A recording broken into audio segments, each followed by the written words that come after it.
குருதேவர் ஸ்ரீராமகிருஷ்ணரின் அமுத மொழிகள். ஹரி, ஹரன் என்ற இரண்டு சொற்களும் ஒரே மூல சொல்லை அடிப்படையாக கொண்டவை. வித்தியாசமெல்லாம் அதனுடன் வந்து சேரும் மற்ற எழுத்துக்களில்தான். உண்மையில் ஹரியே ஹரன். நம்பிக்கை இருந்தால் போதும். பூமி எல்லாவற்றையும் விட பெரியது. அதைவிட பெரியது கடல். அதையும் விட பெரியது ஆகாசம். ஆனால் மகாவிஷ்ணு தனது ஓர் அடியில் பூமி, ஆகாசம், பாதாளம் என்ற 3 உலகங்களையும் அளந்து விட்டார். அந்த விஷ்ணுவின் திருப்பாதமோ சாதுவின் இதயத்தில் உள்ளது. ஆகவே தான் சாதுவின் இதயம் எல்லாவற்றையும் விட பெரியது. யார் பிரம்மமோ அவரே சக்தி.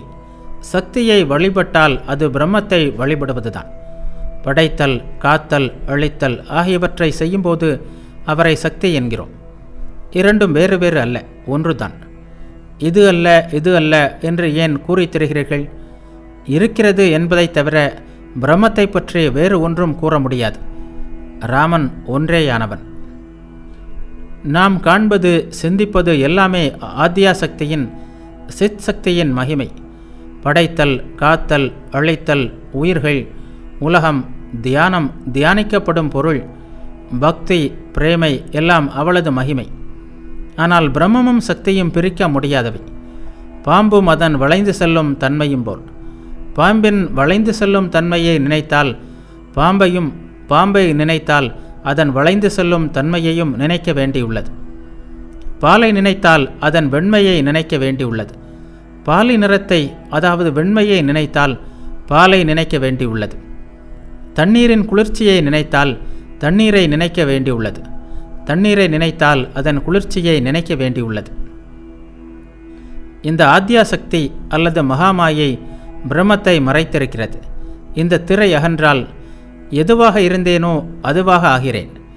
நானே நீ, நீயே நான்.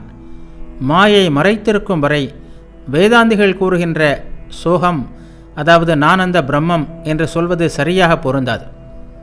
அலை தண்ணீரை சார்ந்தது, தண்ணீர் அலையை சார்ந்ததல்ல. மாயை மறைத்திருக்கும் வரை அம்மா, அம்மா என்று அழைப்பது நல்லது. அம்மா, நீ என் தாய், நான் உன் குழந்தை. நீ எஜமானி, நான் உன் சேவகன் என்ற உறவை கொள்வது நல்லது. எஜமான் சேவகன் உறவுதான் நல்லது. இந்த சேவக பாவனையிலிருந்து சாந்தம், சக்கியம் முதலான மற்ற உறவுகள் பிறக்கின்றன.